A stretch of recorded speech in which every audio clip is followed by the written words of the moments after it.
Hello, it is 9 p.m. in Art. This time to English New Edition. For tonight's headlines, we have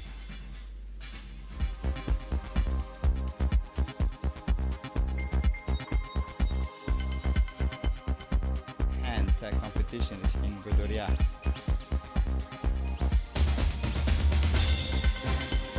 100 children killed every day since March 18 and deplores UNRWA. Welcome to our newsroom. The President of the Republic, His Excellency Ismail Omar Guelleh, has paid an emotional and grateful tribute to the memory of the late Commander Jamal Hassan Abdi, a senior officer in the Republican Guard, as a as a great assigned continuously to the personal security of the head of state. He passed away this Friday morning, leaving him behind him a huge void. It is with shock and dismay that I learned the death of the late Commander Jamal Hassan Abdi, said the President of the Republic, expressing his deep sadness at the loss of this exceptional man. The head of state stressed the loss of a seasoned officer renowned for his expertise, dedication and mastery of all security and close protectionist mission. For many years, the late Commander Jamal Hassan Abdi accompanied the head of state on every one of his trips, both at homes and abroad, constantly and professionally ensuring his personal safety. His unfailing support, commitment, and unwavering loyalty made him an exemplary bodyguard, also always at the President's side to guarantee his protection. This personal bodyguard of the head of state was a man of great value, accomplished in his work, which he carried out his bravery, dedication, and a keen sense of responsibilities. His professionalism and courage were unanimously recognized within the Republican Guard. The late Commander Jamal Hassan Abdi was much more than a dedicated officer. He was a man after my own heart, appreciated by his brothers in arms and all the civilian staff of the presidency for his kindness, generosity, and availability. Always ready to lend his support, he embodied the highest human and professional qualities. His brothers in arms in the Republican Guard, as well as all the civilian staff of the offices of the President of the Republic, will remember him as a kind and generous man who was always ready to lend them his support. Added President Guelleh. The President also implored the God mercy. May Almighty God grant him his eternal paradise to the deceased, expressing his sincere and sad condolence to his family, friends, and colleagues. Inna lillahi wa inna ilayhi raji'un. As a mark of his respect and deep gratitude to his personal bodyguard, His Excellency Ismail Omar Guelleh personally attended the funeral, which took place early Friday afternoon in Damerjog in tribute to the late Commander Jamal Hassan Abdi. The second edition of the treasure hunt, it was in a festive and adrenaline-fueled atmosphere that the long-awaited second editions of the treasure hunt took place this morning in Godoria, an event organized by the State Secretariat for Sports. This fun and unifying initiative brought together a large number of participants from all over the country to take up the challenge and try to get their hands on the hidden treasure. At first light, the site was transformed into the veritable treasure island. Each group, motivated and determined, embarked on an adventure punctuated by physical tests, intellectual challenges, and rides cleverly devised by the organizers. The aim was to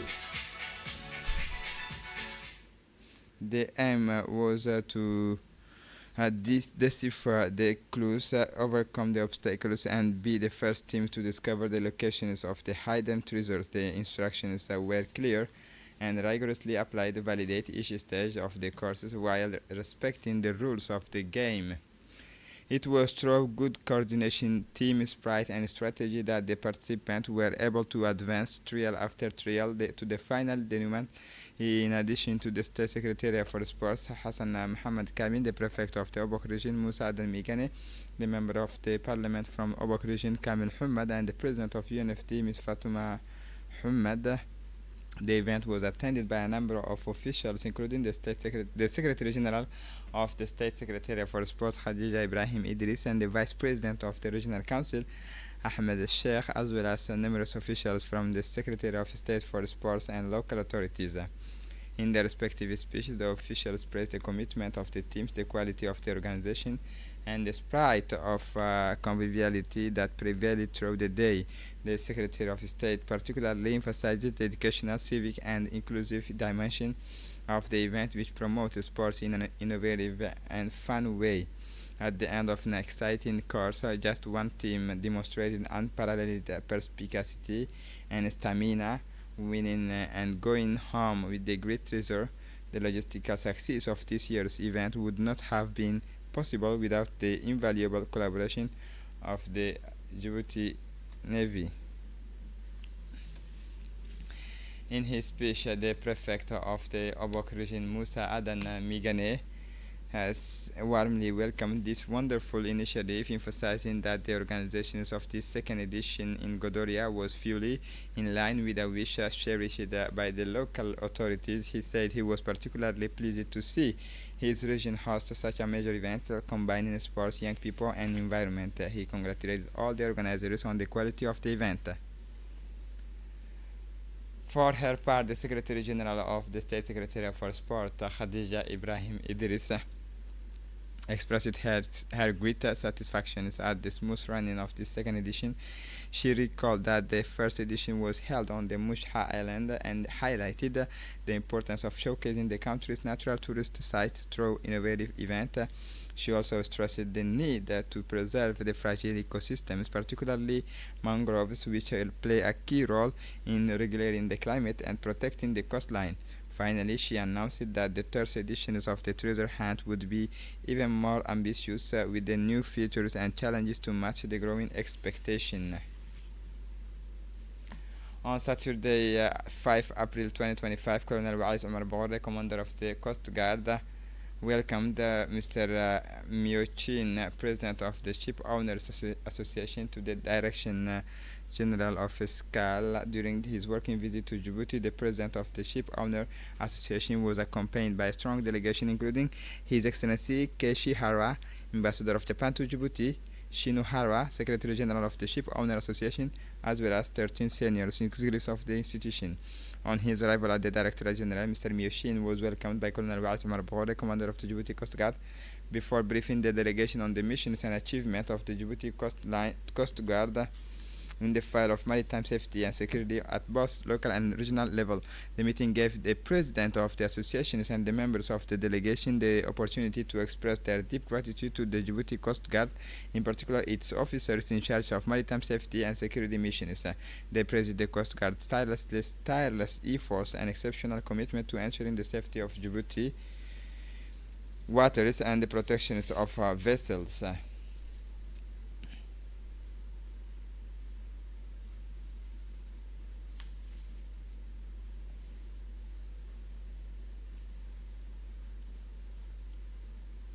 The Embassy of the Federal Democratic Republic of Ethiopia in Djibouti, in line with its good diplomatic relations with the government of Djibouti, today held a groundbreaking ceremony for the construction of a 4-hectare land plot for a community school. The event was attended by His Excellency Ambassador Birhanu Tsgaye, the Vice President of Tiradawa University, and other officials. In his message, His Excellency Ambassador Birhanu Tsgaye expressed gratitude to the government of Djibouti for providing the land for the construction of the Ethiopian Community School. Since the construction of the community school was planned for this location, Ethiopians and Ethiopian-born people living in Djibouti, despite their living standards, have been greatly supporting this mission by contributing from their daily income. In this regard, he expressed gratitude for the significant financial support provided by our country's heavy truck vehicles, in addition to facilitating our country's overall income and expenditure. He stated that the construction of this school not only opens the door to education for thousands of Ethiopians, but also allows for strengthening both nations' exchange in culture, language, and knowledge. It was announced that The constructions of the kindergarten level school will begin today with the funds raised so far from the community and various Ethiopian institutions, and that the overall plan to build will continue up to the secondary level of higher education.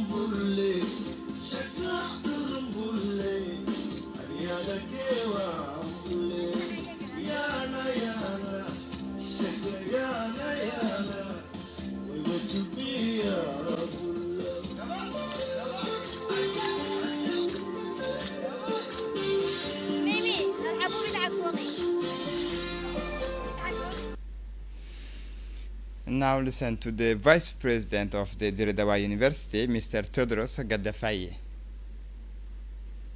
In Djibouti, Ethiopian Community School inauguration ceremony has taken place. So on behalf of Dirdawa University, we have been engaged starting from the design preparation. So Dirdawa University in Ethiopia, as an applied science university, we are working on focusing the engineering, technology, business and economics. So our country has economical, social and political engagement with our neighbor people, Djibouti. So in Djibouti, so many Ethiopians are living. So to facilitate teaching related facilities here, our university is working as a community engagement program here in Djibouti. So not only preparing the design as a community engagement to empower the community in Djibouti, not only focusing on Ethiopians. In addition, the facility or the community school has been proposed to serve all the community here in Djibouti. So it's one of our community engagement program. Regarding to such a like program, our university engagement is first, but we are working on University of Djibouti. University of Djibouti is our partner.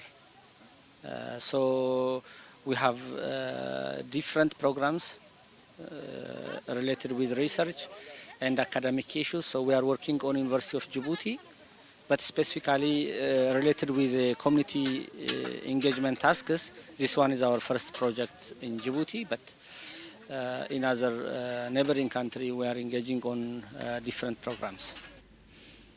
And now listen to the ambassador of Ethiopia to Djibouti, His Excellency Birhanu Segei. Happy to announce ground ceremony of Ethiopia community for Ethiopian family here in Djibouti. The main aim of the school is just to bring the quality education for our community which is living here in Djibouti, and also our community here living in Djibouti, they don't have access to education, just to deliver access to education because of language, because of curriculum. So just to deliver, just to arrange for them the quality education for our community. As everybody understanding, Ethiopian community live here in Djibouti in number it is too big, but they don't have chance to go the school access here in Djibouti. So it is a good impact not only for Ethiopian but also for other foreigners to be part of the school. So today's ceremony is just the startup of the construction of the KG part of the school by Ethiopian Construction Work Corporation. Yeah, we thanks to the Djibouti government, especially to His Excellency President Ismail Omar Guelleh. They give us this very good place freely. Ethiopian community, on behalf of them, I say thank you for His Excellency and for Djibouti government. Monitoring and evaluation missions and handover of equipment for the Mulud Waste Collection Management Project to Mulud 4 to 6 April 2025. The President of the Dakhil Regional Council, Mr. Mahad Hussein, has presided over a monitoring and evaluation missions on an equipment handover ceremony for the Mulud Waste Collection Management Project. The main aim of the visit was to inspect the progress of work on the landfill and assess the impact of the project on the local community.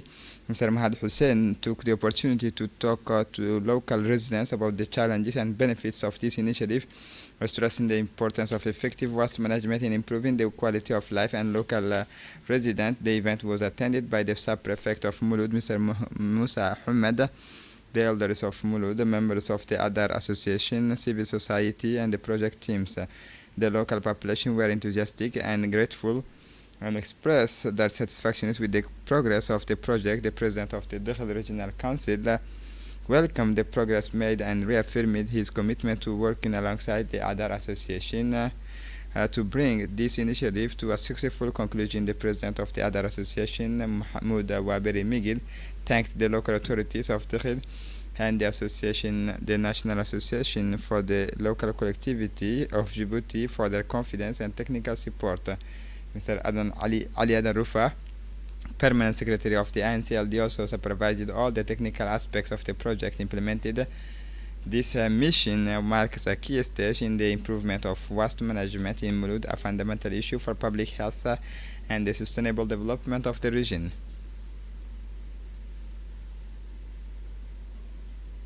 As usual, on the morning of the 5 April 2025, the Joint Military Academy was the venue for the 17th promotions recruitment competition. The competition was held after a pre-selection stage during which candidates who met the requirements were shortlisted. The day of 5 April 2025 was devoted to physical and sport tests, during which candidates were assisted in 4 workshops: push-ups, abdominal exercises, and 1,000-meter runs. The second stage will take place on Monday, 5 April 2025. This stage will be devoted to the writing test, during which candidates will have to write a general essay on a subject that has been prepared and will then corrected by the University of Djibouti. The competitive recruitment examinations for the 17th intake will end on Sunday, 13 April 2025. With an oral test, during which candidates will be assessed by a panel of 3 to 4 officers from the various defense and security services.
As part of fight against smuggling, the Al Sabih Customs Brigade, in collaboration with the Al Sabih Police Detachment, intercepted a large quantity of smuggled cat in the vicinity of the Galilee border sector. The goods seized included several collies of cat weighing an estimated of 2,500 kilograms, which the smugglers were trying to transport to the capital. These goods are transported by unscrupulous smugglers who often bypass border posts through the country. and this represents a real threat to our country's service economy and to the foundations of the state, declared Muhammad Mumin Hassan, head of local customs. In accordance with the standards proceduring process, this quantity was destroyed. Technology Innovation Africa has its first artificial intelligence factory. Zimbabwean techno-billionaire Strive Masiyiva, founder of Cassava Technology, is teaming up with American Vidya to build the continent's first artificial intelligence factory. The aim is to propel Africa to the forefront of technological innovation. Quite a challenge. Zimbabwean Strive Masiyiva, one of the continent's most influential entrepreneurs, has set himself as a new challenge to build the first factory dedicated to the artificial intelligence in Africa. This revolutionary initiative will undoubtedly mark a major step forward in the digital industrialization. For the international scene, 100 children killed every day since 18 March, deplores UNRWA. Israel's unilateral breaking of the truce in Gaza is having a particular impact on children, according to the UNRWA Director Philippe Lazzarini. Israel has been killed an average of 100 children a day in the Palestinian enclave for the past 18 days. The Israeli war against the Palestinians in Gaza has turned into a military offensive against children, who are paying a heavy price. According to humanitarian organization, at least 100 Palestinian children have been killed and injured every day in Gaza since Israeli unilaterally broke the ceasefires on 18 March, said UNRWA Director Philippe Lazzarini. In all, 1,800 children have been killed in 18 days. The Israeli army has been relentless in its attack on the Palestinian enclave for the past 18 days. This Saturday morning, it used a drone to attack a charitable food bank in Khan Yunis, killing 3 people. What's more, the medical director says the Gaza City's Al-Ahili hospital is overcrowded, with the latest Israeli attacks having killed at least 38 Palestinians. And to close up this edition, World Trade Organization and International Monetary Fund are concerned about Trump's tariffs. The World Trade Organization and the International Monetary Fund have expressed their concern about the economic fallout from the new tariffs introduced by the Trump administration, warning that these policies could seriously disrupt world trade and hamper economic growth. In a statement released, the WTO predicts that U.S. tariffs, including those introduced earlier this year, could reduce global merchandise trade by 1% in 2025, as sharp departures from its previous forecasts of trade expansion. The WTO's last World Trade Outlook report, published in October 2024, forecast 3% growth in world merchandise trade in 2025. However, escalating geopolitical tensions and growing economic policies uncertainties now cast significant doubt on these forecasts. And this is it for the news. Thanks for watching us. Have a good evening.